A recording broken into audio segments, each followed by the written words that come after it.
So this looks like an average shopping mall. But zoom in here. It's in Shenzhen. I'm on Baidu Maps using my Hong Kong VPN because this mall is super important. It is one of many key places in an ongoing economic revolution. I am interested in the third floor and above. On the upper floor, above these stores, are distribution hubs and live streaming setups for giant e-commerce brands. That revolution is the thing behind what we've all seen, these bizarre Amazon brands that you see all the time. Brands like Cozy Ease and Zumbich and Dinicht. And they all come from places like this in China. Within that massive building is basically every major Amazon seller. Soli, Verdusa, Yinif, Lakested, Hub. You might wonder why Amazon lets it happen, but they don't just tolerate this. They created it. We think you'll love this shirt from Core Glitter.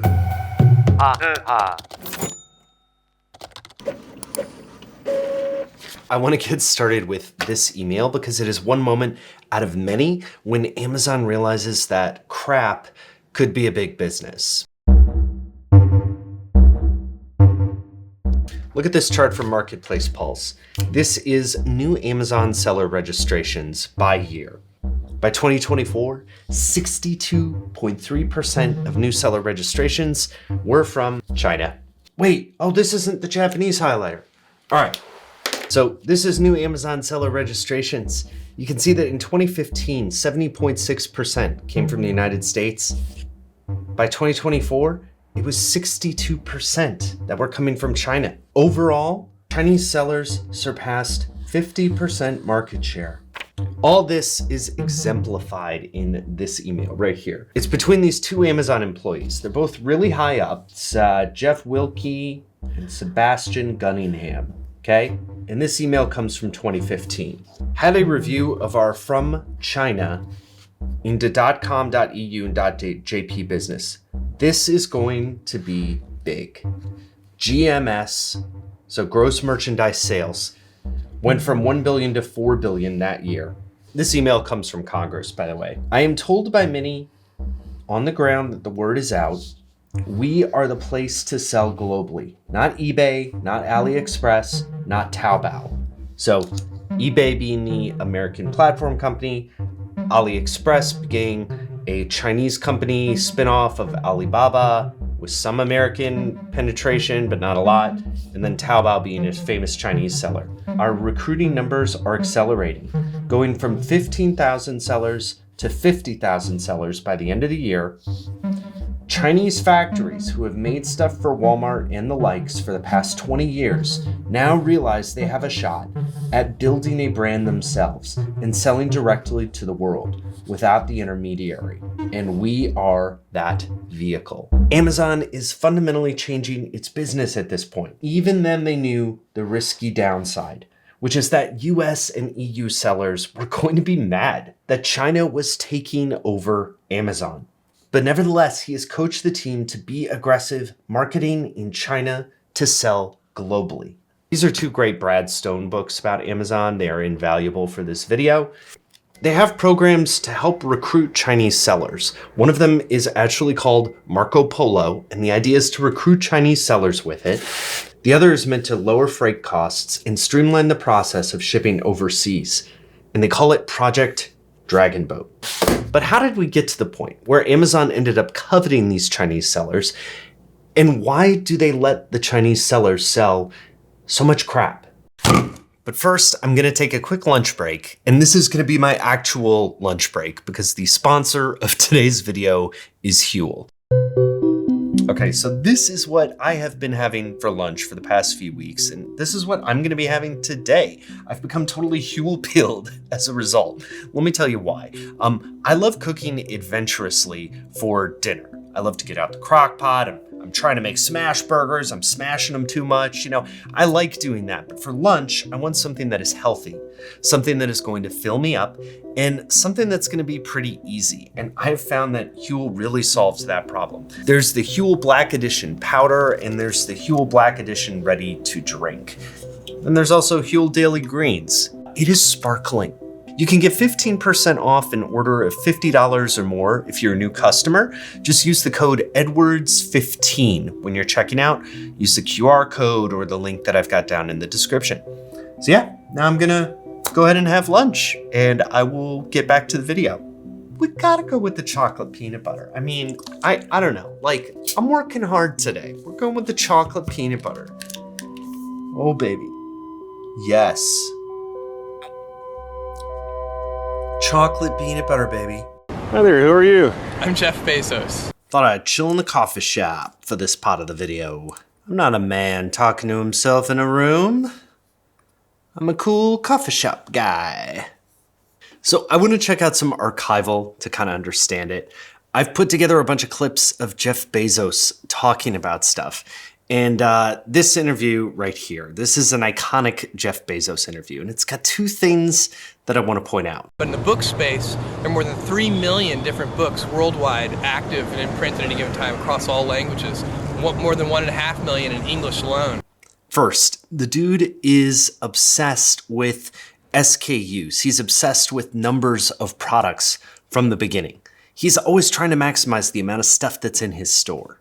They should be investing in a company that obsesses over customer experience. He is always saying that he is obsessed with customers over and over again. Is obsessive, compulsive focus on the customer. Customer obsession is not just listening to customers. Customer obsession is also inventing on their behalf. And I think a timeline can show you how their business changed and how they started to embrace China. So in 2000, they start off their marketplace. And this is where third-party sellers really become a thing. And you can see that in the beginning, people really thought that eBay was the competition for Amazon. And that's also reflected by the stock price. Look at this. This is Amazon versus eBay market cap from 2000 to 2010.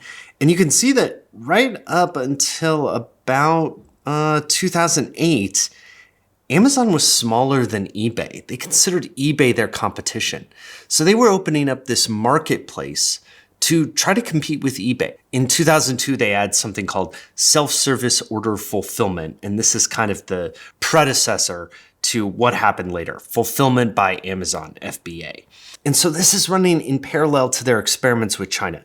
In 2004, they buy Joyo.com, which is basically like an Amazon of China at the time. They pay $75 million to do it. And the idea is that they want to get access to that Chinese market. Even by 2007, though, that was still a money-losing unit. Now, in 2006, they run Fulfillment by Amazon. You are going to see this on a lot of Amazon listings today, FBA. This is different from what Jeff says back in the 90s in this clip. We order electronically from a network of wholesalers and distributors. We order those today. They're on our loading dock the next morning. Now third-party sellers can have Amazon do a lot of stuff. They can ship their stuff to Amazon's warehouses, and Amazon will end up doing a lot of the work. 2012, Xi Jinping gets in office. Now, I think this probably seems really serious, like we're showing old clips of Jeff Bezos, then we're talking about the leadership of China. But I think there is a change here, and generally, Xi is seen to embrace a more inward-looking China, a China that is more interested in developing its homegrown entrepreneurialism rather than having US companies effectively colonize it. So in 2013, they start Project Dragon Boat, and that's to help sellers ship. And then they also have Project Marco to help recruit those sellers. So that means that they're going out there, they're giving speeches, they're shaking hands. And in 2015, Amazon opens a store on rival Alibaba's Tmall site. And it becomes kind of a symbol that they are giving up on Amazon-facing consumers in China. They realize that the competition has won. The Chinese sellers have won the Chinese customers. So they decide they are really going to double down on recruiting Chinese sellers to Americans and to everyone else that buys on Amazon. And Chinese sellers are really interested too. It could mean that they make a lot more money. Let's imagine that it costs $2 to create a crappy t-shirt. A Chinese seller could sell that on Amazon for $6 and they'd make $4 in profit. Now imagine that they have that same $2 t-shirt and they sell it to Walmart for $4. And then Walmart sells it to the consumer for $6.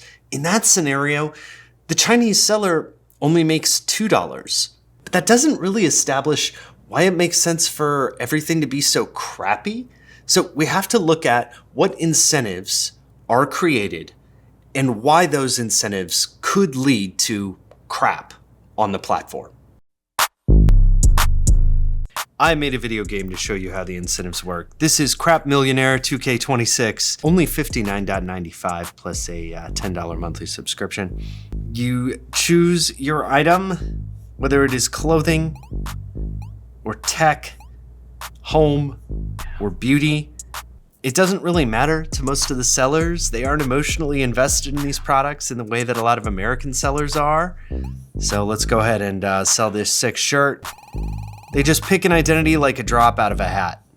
LTD Zenth sounds good. There's no trademark on that yet. And then you have a settings screen as well. And these all kind of reflect the way that these sellers work. So imagine that you're a Chinese seller coming onto the Amazon platform in, say, 2019, all right?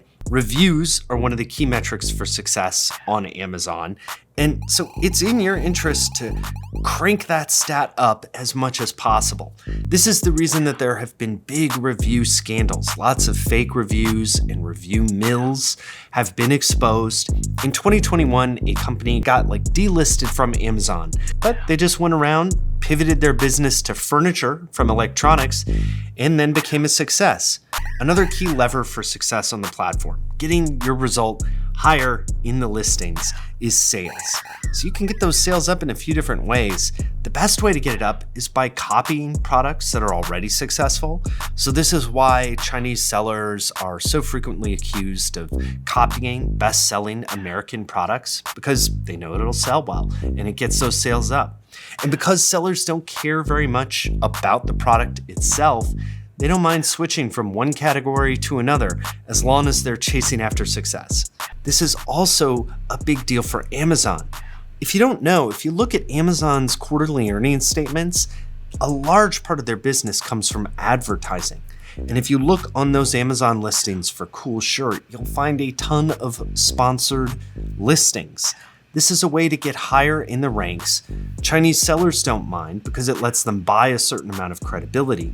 Finally, you can crank up the photos or the evidence behind your product. A lot of times this means that Chinese sellers will send people out a product or somehow incentivize them to produce reviews. But photos are a big thing. Amazon is even trying to help them make more photos. Recently, they've launched a bunch of tools for AI photos of products. So that this shirt right here, it could be on, a bunch of different models.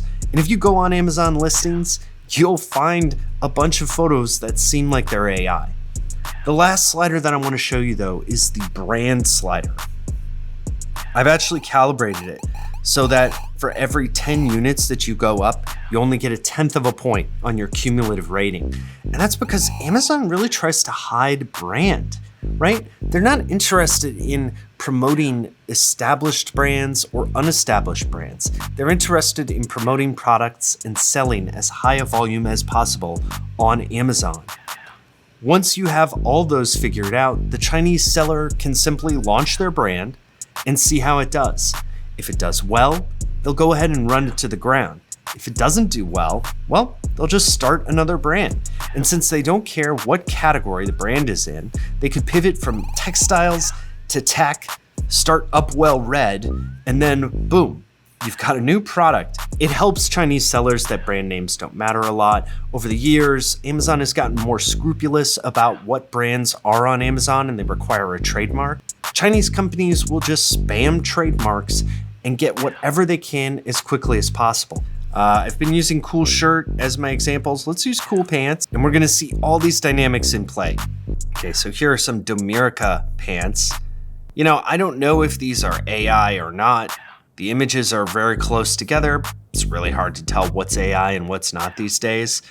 The listing is pants for women, and it's just stuffing it full of different keywords. So that's the search engine optimization. The brand name is almost invisible. If you go ahead and click on the brand, so even in 2026, in the era of ChatGPT, we are not seeing incredible translations here. Look at all these 1 stars right here. But the thing is, if America decides they want to ditch this product, they can just ditch it and generate the next brand. So not only do these incentives create crappy products, but they also create an entire ecosystem of Chinese sellers. And that's where we get back to the mall that I showed you at the beginning of this video.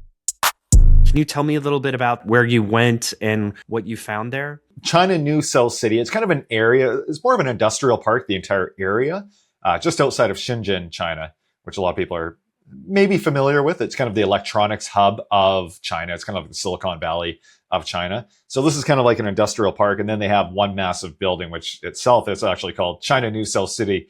Okay, so Dave is from Ecom Crew, and he told me how Chinese sellers actually work, and he visited that mall. Bigger than any shopping mall that you can imagine in America, 2 or 3 times the size of a massive shopping mall. And within that massive building is basically every major Amazon seller in the world that's based in China, and as well as a lot of smaller sellers too. But almost all of the big guys, they either have their head offices there or they at least have a smaller office, just for the fact that all the major sellers are there and you can just kind of cross-pollinate and learn from each other there. So that's why a lot of these Chinese sellers congregate there. Can you help me understand some of the points of differentiation that have helped them be so successful at this? So the ways that they're succeeding, really ultimately, it always comes down to cost. So there is the cost of products. That is a side of the thing of the equation that they do very well in. The truth of it is, though, most Amazon sellers based in China, they're not actually factories. So they're just middlemen like me or like the seller next door. So most of them are not factories. So they have a small cost advantage from actual product cost just by being able to negotiate a little bit harder, but that's not really the total equation. A lot of it comes from all the other kind of costs that go into the product. So things like logistics, they're just able to get much cheaper logistics from China into America. Things like photography and video editing, they can get done much cheaper in China than you can have it done in America or Canada. Even trickle down things like accounting and bookkeeping and business management, that can all be done in China for a fraction of the cost as what you would pay in America. There's sort of a province regionalization to where things are typically sourced from. Like there's like one area where people are usually getting their scarves or clothes or whatever, one area for technology. 100%. So, if you're importing running shoes, they would all typically come from a province called Zhejiang. If it's electronics, they're all coming from Shenzhen. If it's boating products, like my company imports, it's all coming from Shandong province. So yes, it's hyper-regionalization. Prior to this, I imagined any Amazon seller sort of as a guest on Shark Tank. Like, they had this little baby that they were like nurturing. Our company is Econuts. We're the sisters behind the company Surprise Ride. I want to introduce you to the Wisp. And they're in love with that product and they follow it forever. But you note that this is not necessarily the pattern that a lot of overseas sellers follow. They're kind of more honest with themselves than I think a lot of domestic Amazon sellers, where they realize that it's very transactional on Amazon. And, people are not buying a brand on Amazon, the vast majority of Amazon customers. They're buying whatever the cheapest product is that they can find.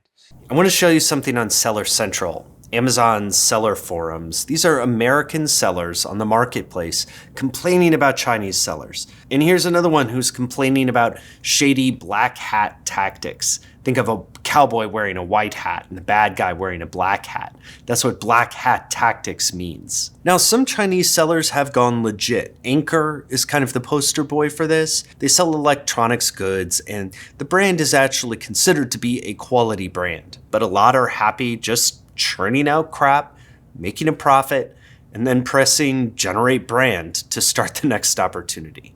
Newer developments like supply chain by Amazon and the competition of other Amazon-like platforms, whether they're Temu or Walmart, have only accelerated those trends. Which leaves us with, what does it mean that American malls are dying and abandoned, but the ones in Shenzhen are where we're buying our stuff.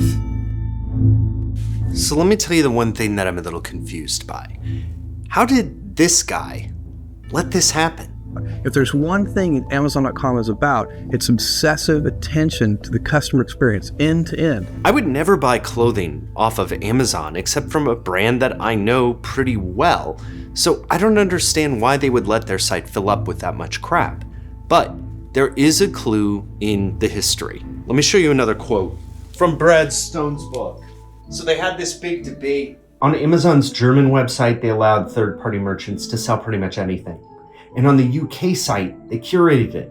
They only let the good stuff on. The German site performed markedly better because of the greater selection and the cheaper options. So, I lied. I have bought one piece of clothing, at least off of Amazon, this shirt. And it is kind of crappy. It is a weird material that I do not understand. The fit is somewhat unusual. This thing is clearly gonna come off in the wash, but maybe it doesn't matter. I mean, maybe the reason that Amazon is full of crap is because crap is what we are willing to pay for. And the Chinese sellers, they just realize it. They realize the point of all this. It's to make money, not friend.